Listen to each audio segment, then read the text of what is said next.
셜록이라는 매체에 한 청년의 기사가 실렸습니다. 그는 존속살해 혐의로 징역 4년을 선고받고 복역 중인 청년이었습니다. 그는 아버지를 죽였습니다. 언뜻 들으면 천인공노할 일이지만 내막을 알고 보면 그 분노가 부끄러워질 정도입니다. 그야말로 손 쓸 수 없을 만큼 가난한 집, 아버지와 둘이 살던 청년. 뇌출혈로 쓰러진 아버지는 긴급수술로 생명을 건졌습니다. 하지만 음식물을 씹거나 소화시킬 수 없게 된 아버지는 코에 삽입된 호스를 통해 음식물을 섭취했습니다. 누군가 대소변을 치워야 했습니다. 호흡 곤란이 수시로 일어나 누군가 곁을 지켜야 했습니다. 일도 가지 못하고 아버지를 돌보던 22세 아들은 결국 아버지 돌보기를 포기했고 아버진 죽었습니다. 그리고 22살 젊은이는 존속살인 혐의로 징역 4년을 선고받았습니다. 이 기사를 보면서 저는 제 기억의 우물 속 슬픈 사연 하나를 떠올렸습니다. 긴급 출동 SOS 24 연출할 때 일이었습니다. 점심시간에 전화가 걸려왔습니다. 왜 안 오시는 거예요? 급해요. 와보시면 얼마나 급한지 아실 거예요. 빨리 와주세요. 수화기 저편의 아주머니의 말투는 다급했습니다. 제보를 했는데 왜 안 오시는 거예요? 음절 하나하나에 원망스러움이 뚝뚝 묻어나는 아주머니의 말인즉슨 30대 아들과 사는 약간의 지적장애가 있는 할머니가 계신데 무슨 병인지 할머니의 다리가 썩어 들어가고 있는데도 아들은 그를 방치한 채 허송세월을 하고 있다는 것이었습니다. 오늘은 아예 문을 잠가버리고 외출을 해버렸다 했습니다. 대학도 나오고 반반한 직장에 다녔던 아들은 실직한 후 놀고 있는데 자포자기한 듯 보인다는 말도 덧붙였습니다. 그렇다면 생활수급자는 아니겠군 하고 속으로 중얼거리면서 할머니의 상태가 어느 정도인지를 물었습니다. 다리가 썩 냄새가 집에 등천을 해요.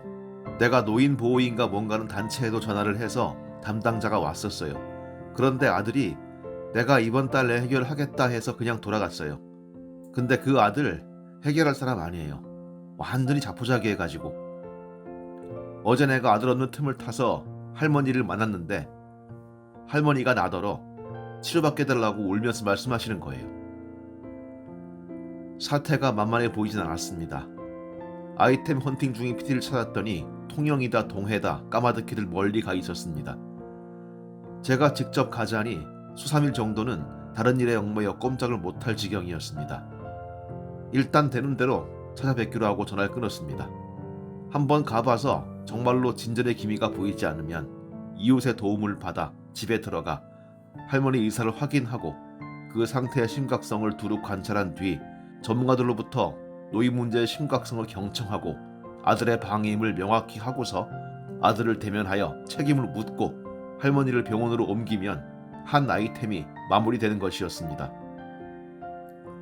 며칠 뒤 출동 준비 완료를 한 뒤 조연출에게 제보자와 약속을 잡아보라고 얘기하고서 깜빡 졸고 있는데 얼뜬 표정의 조연출이 말을 더듬으며 다가섰습니다.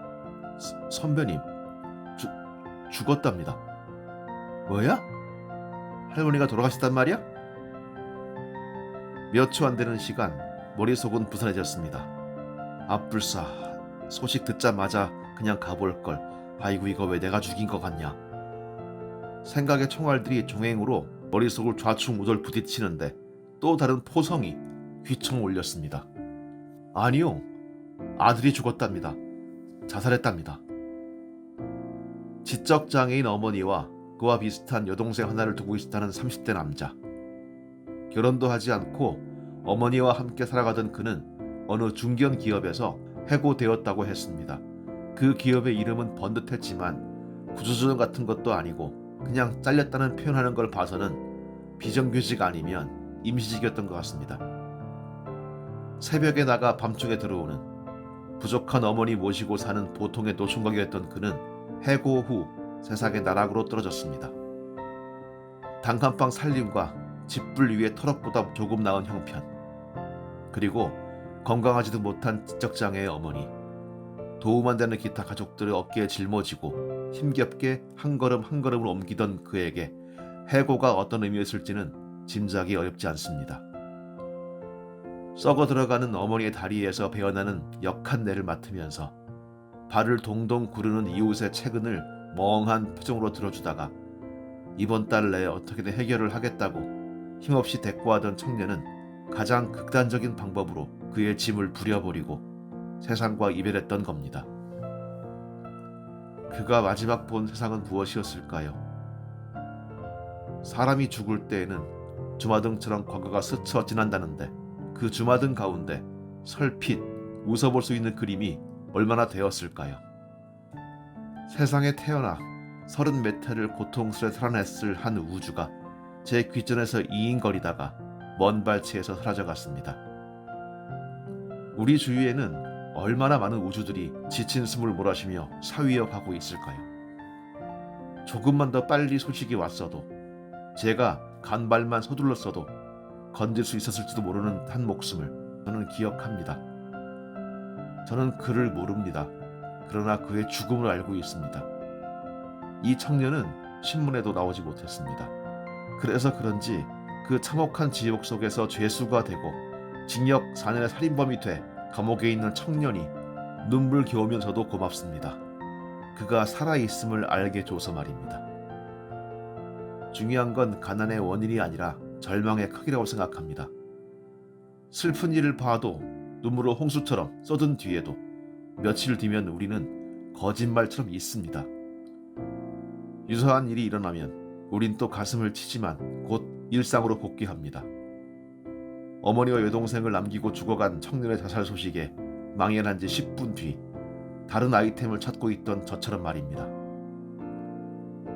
하지만 그 슬픔과 망각의 반복이 부질없고 의미 없다 해도, 결국 우리가 할 수 있는 일이 아무것도 없다 해도 슬퍼하기를 잊지는 말았으면 좋겠습니다.